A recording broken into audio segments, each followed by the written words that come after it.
In Chicago, public schools that were once failing are being turned around.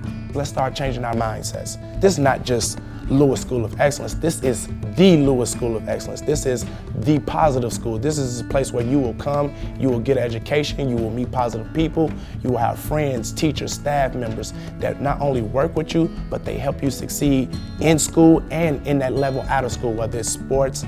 You have that family atmosphere and that family culture that most schools don't provide, and no schools outside of AUSL have I ever seen provide the type of climate and culture that AUSL brings. I'm Kim Clark. And I'm Pat Werhane. We go out into the world to look at everything.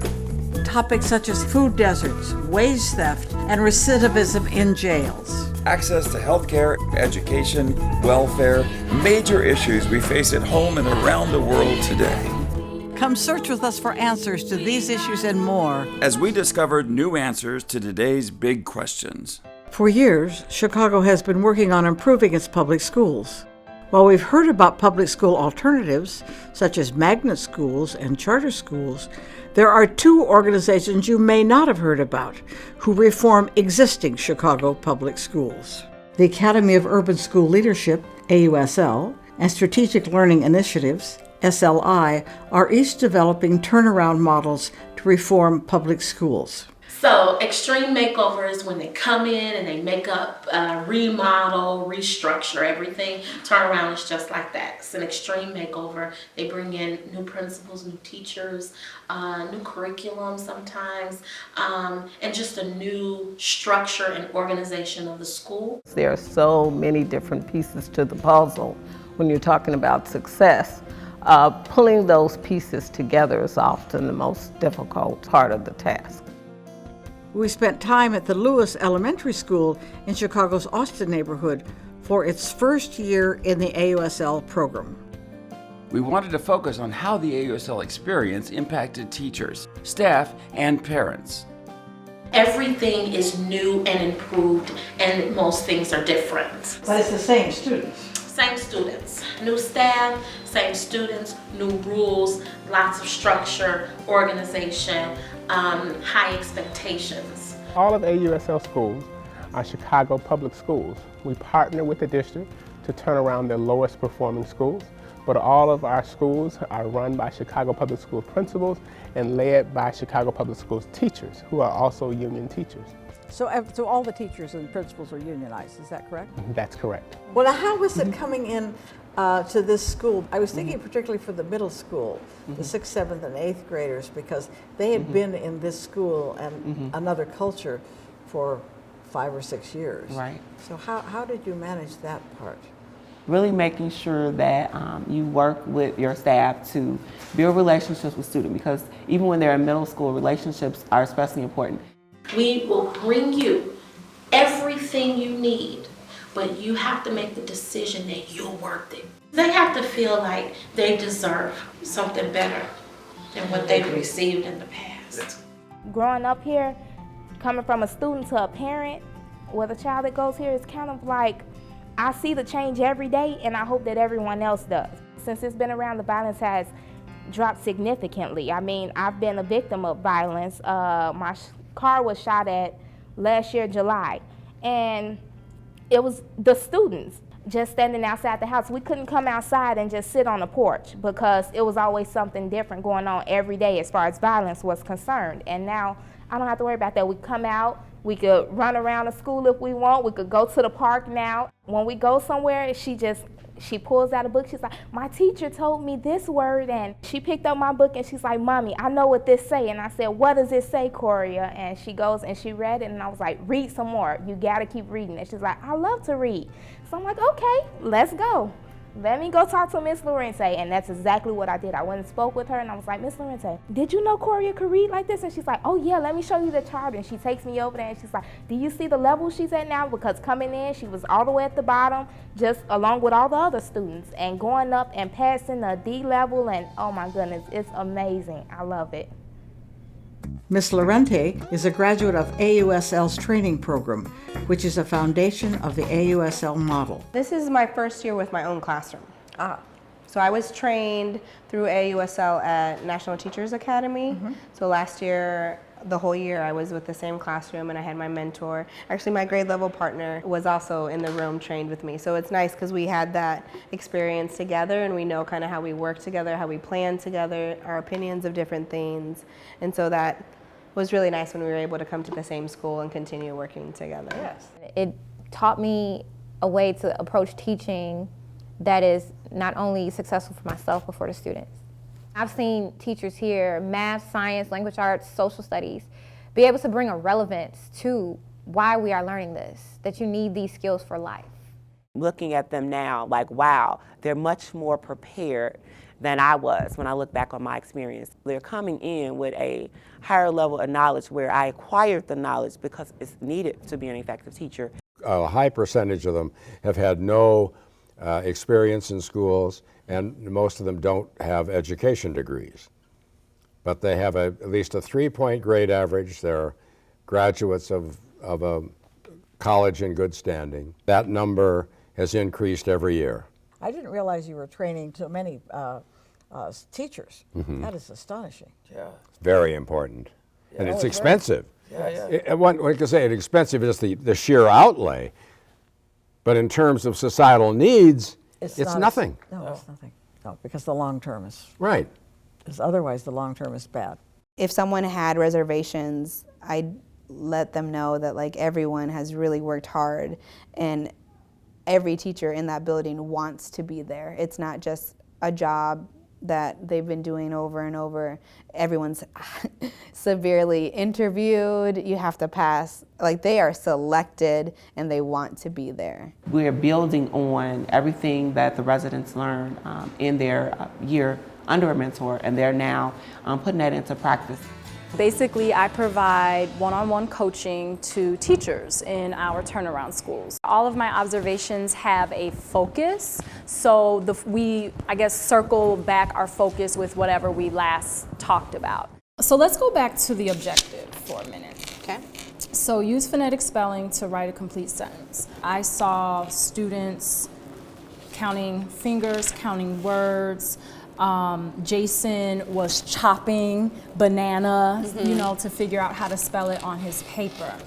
However, when I asked students what they were working on, they were able to tell me that they're writing about their favorite fruit. When I asked them what the objective was, what do you think their response was? To write a sentence? To write a sentence. A couple of them were like, what's that? Yeah. You know, kind of like, I mean, that's a really big word. Yeah. Like objective. Yeah. See, I go say ahead. focus. Our focus Okay, our is focus. this today. So that might have, thrown some of them off. Okay. Even if they use the academic vocabulary, as long as they know what it means. Exactly, that's perfect. But I'm okay with them saying, you know, kid-friendly, I need to use my letters to sound out, you know, how to spell words in a sentence. Right. It's always nice to have someone to like bounce ideas off of or just give you feedback, because especially, you know, in teaching, you always have to like change things and always be growing. It'll be interesting to see what happens next year to watching these. Will you teach kindergarten again next year? Correct. Yes. Yeah. To see what happens to them in first grade. Yeah, I am excited to see them like go through the grades and like to see them in the halls and talk to their teachers to see how they're doing. Yeah, wonderful. Yeah. Well, thank you. This is terrific. You're welcome. Thank you. Really just, I went to a rather drab grade school, so this is not drab. This is exciting. It means a lot to me because not having to get up at 6 in the morning to take my child all the way somewhere else for a better learning, that's amazing, because it just so happened that when the school opened back up and, you know, it's at USL, my car had broke down. And so I was like, well, that's good you weren't going to the other school, because you would have missed so many days. And since you're right across the street, we just walk right over there, no problem. You get the same, actually you get better learning. At first I thought it was going to be the same learning, but I realized quickly that it's not. It's better than the school that I was going to be paying for her to go to. It's best if she stays at USL, and I feel that a lot of parents, I actually would hope that a lot of the other schools would close down that's underperforming. At Lewis Elementary, we saw how the staff made sure that students took responsibility for their behavior and that everyone cultivated a culture of respect. Without respect, you really do not have a foundation. Sometimes respect is the base, you know? We all, especially as adults, you will work with people, you will encounter people, you will go through life having to deal with people that you may not like all the time. And that's what we want to teach them. Life is not always about what you like to do, and especially as a kid, we only do what we like to do. I talk to them like they're adults. So I explain things. Like right now, like I'm not happy with these choices because, you know, and I explain. But I also hold them, yeah, maybe to a higher standard because they've shown me they can do that. And so when they don't, we'll talk about it. And, you know, like I know that you can do this. So it makes me a little sad when you don't do it. I think it's important that they hear that though, that like, you know, she knows I can do it and, you know, she's right. Like I've shown her that I can do it, so I know I can do it, so I should consistently be doing that. Everyone is treated on the same playing level. And that's what I love, because when you have respect throughout a building, that's what kids start to watch. They all respect each other. They may not all like each other, but they respect each other, they honor each other, they talk to each other the right way. And that's what kids start to pick up on. And again, that goes back to like the holding them to their standards, holding them to the expectations and that consistency that at all times you need to be showing your best and doing your best and being your best.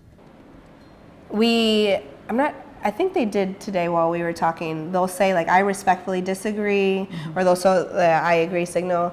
And so that's just like accountable talk. And so we have some anchor charts to remind them of how to use their accountable talk.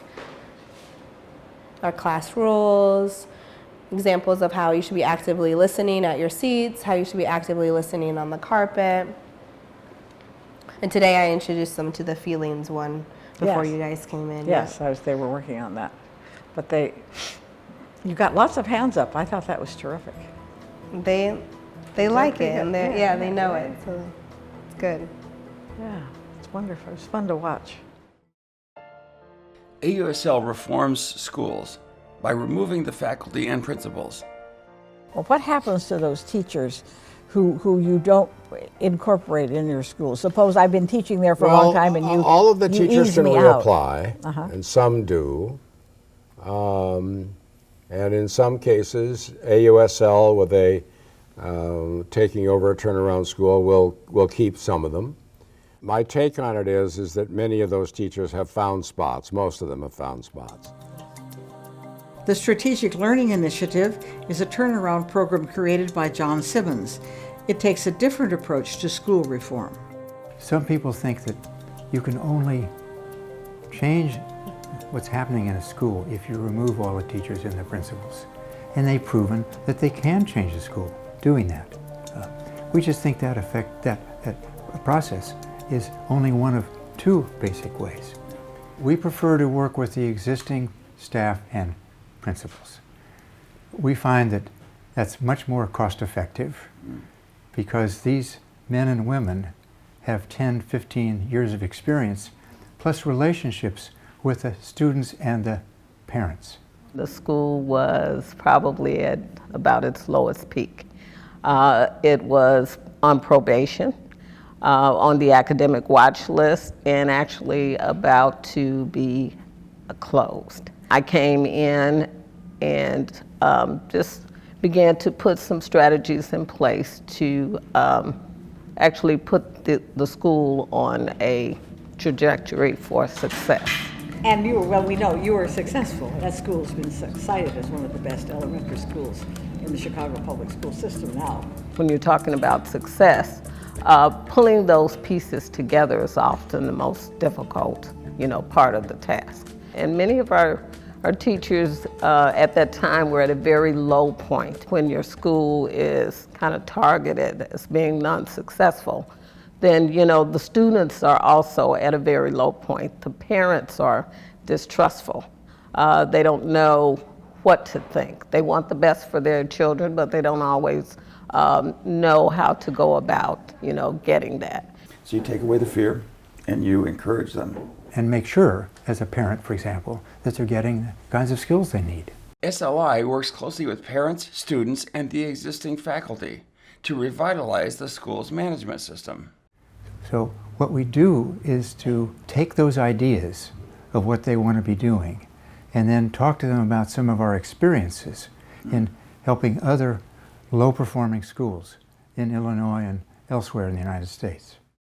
The people who don't blame the teachers and the principal will often blame discipline. So in other words, the children themselves or maybe their parents or parent. There seems to be sort of basic chaos in the hall and in the classroom that sometimes overwhelms even the best of teachers. How do you address that? Well, there are two issues here. Yeah. One is the techniques of classroom and school management of the children, and also their parents. They need help too. But what's beneath all this is a lack of respect for people in the lower income communities. What they are told, especially the people in the schools, either directly or indirectly because of the way they're managed. You failed. 10 years on probation or 15 years as an underperforming school. You haven't been able to take advantage of the resources that you've got. And we're going to have to tell you what to do, is the implied statement. That sets up a barrier and a relationship of disrespect. I was at a school where there had been a number of shooting incidents in the neighborhood within, a period of several weeks. And so every week I would go into the school and I would hear about something else tragic that had happened. In many cases to students who had graduated from that school. Many of the neighborhood children were coming back to the schools for the support from the principal, and from their teachers. That's their base. And so that's the place where they feel safe and they want to try to get some understanding of the things that are happening around them. I walked into a pre-K classroom because I love to do that. I'm a former pre-kindergarten teacher. And so walked into that classroom and I would always expect to go in, maybe sit in a rocking chair and, cuddle some kids, hear their laughter, hear them playing. But on this particular day, I walked in at the end of the day and kids were just crying. And so in trying to talk to the children and trying to understand what was wrong, it just suddenly hit me. It's everything around them.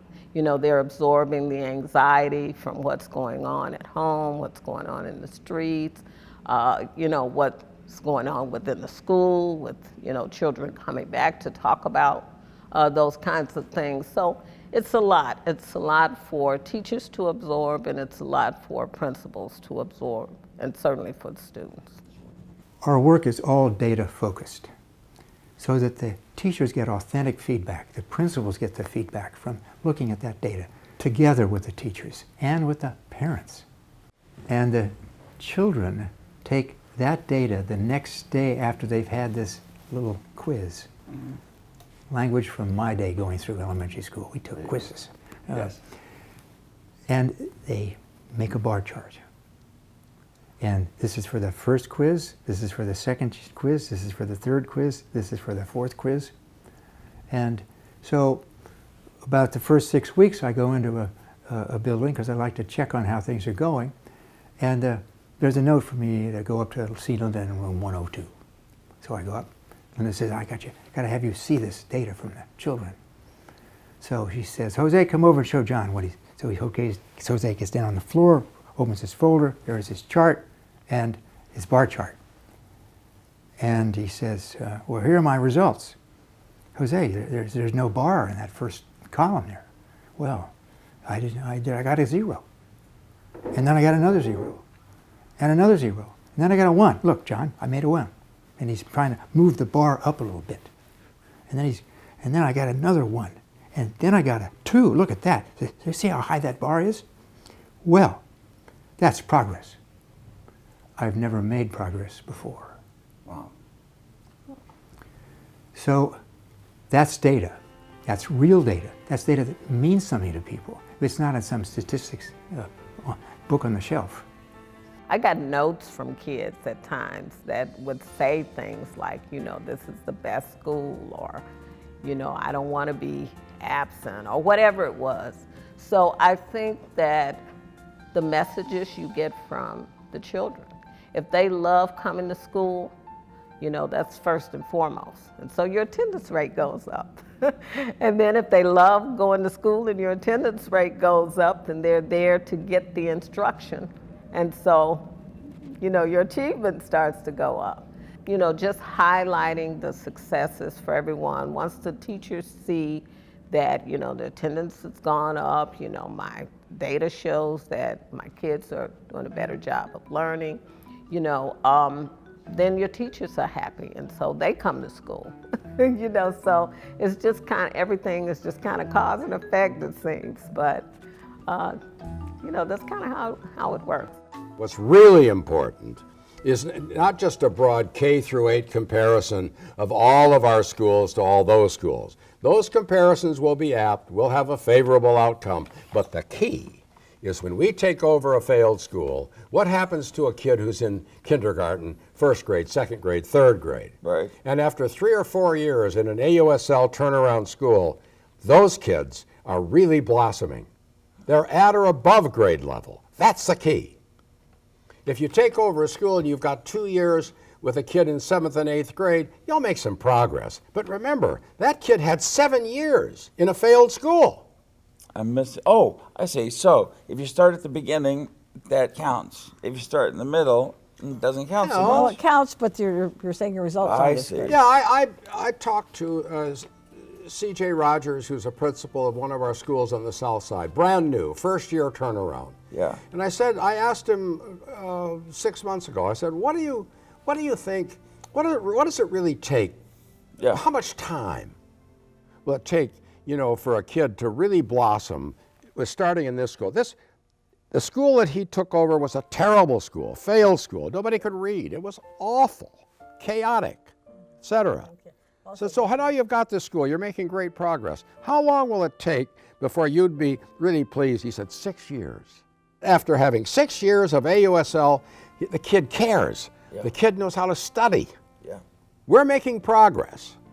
It's slow, but we're making progress with the parents. We're making progress in the communities. They tell us, wow, you all are here early and you're here late. Wow, and they seem to be really feeling like they're impressed with that. And so we really appreciate our parents and the feedback they give us. I have a couple of parents who are here daily on a daily basis to just pitch in, just help out with kids with uniforms and things like that. So not all our students have uniforms, so we alternate washing those uniforms so that every child can have a uniform, and that's important. Mm-hmm. One parent told me, I used to walk my son all the way to the door. Now we get to the end of the corner and I let him walk himself because we have people outside. We have a visual presence. I can see you guys every day. You guys have been outside since day one on all 4 corners of the school, making sure that there's a safe passage for them. That's all parents want. Is there anything the school could do differently that would be helpful, at least to you or your son? Well, initially when I first came into the building, that I noticed that they did have a lot of yelling from the staff. And I didn't know whether or not the school was trying to be military or not, so I was kind of skeptical at first about enrolling my son. So, but it's better now. So there's not much yelling now? Not at first when I came in, it's off and on, but not a lot of it. And why are they yelling, do you think? For discipline? Yeah, the students, they're not following instructions. So, but you think that's better now? Yeah, I think so. It's calmer. It's getting there. Good. Well, we as parents, we was all getting along with each other now. But now, since Lewis has changed and become an excellent school, we're doing better now than we did last year. Change is very difficult in this neighborhood. I mean, I've lived here all my life. I know that parents do not like change. A lot of them don't want to be involved, but that's their personal problem, you know? And not allowing your child to go and exceed, then that's on you. But the students, it has been no problem with any of them as far as the learning. And that's the main concern. It's not too much of what the parents feel would be best, them going back to how the school was before, but it's more of what your child can do now and what they couldn't do before. And how have they changed over that time? That's the main concern. And that's all that counts. I don't know if you know, but yeah, a lot of the parents had left this neighborhood like with their children and like we're going to the suburbs because it's better learning. And now I feel like the learning is better here. So I'm excited to stay another year and see where it's going. Last year was great, finished great for both of them. The one that's in first grade now, who was in kindergarten, Miss Lorente's classes, she's amazing. Her teacher loves her this year. Like, she don't have to tell her anything. She pretty much knows everything to do. She goes and she's excited about going to school still. I thought she probably would have lost it over the summer, as most kids do, but I did not have that problem with her. She was ready, first day of school, and every day she's been there, she's been advancing, so I'm proud of her. It's still, like, you know, there's some things, but as long as the students are coming out and you know, they have activities to go to, you don't see them standing around. What you can see for yourself, you don't see them standing around. And that's my car right there that actually had the bullet holes in it from the violence before the AUSL started. And since then, like, I don't have that problem. You know, I go and I feel comfortable. And it's like, before I wouldn't be sitting here on my porch. I would most likely be in the house. I would go straight in, actually. The school has come a long way, and I hope that this change, you know, is something that stays and they advance from that. Looking at AUSL and SLI, it is clear that they've developed effective practices to deal with behavior and respect. These practices have had a great deal of success in turning around failing schools, and they're having an impact on test scores and academic learning. After many years of refining their models, AUSL and SLI have demonstrated that these efforts are effective for turning around public schools.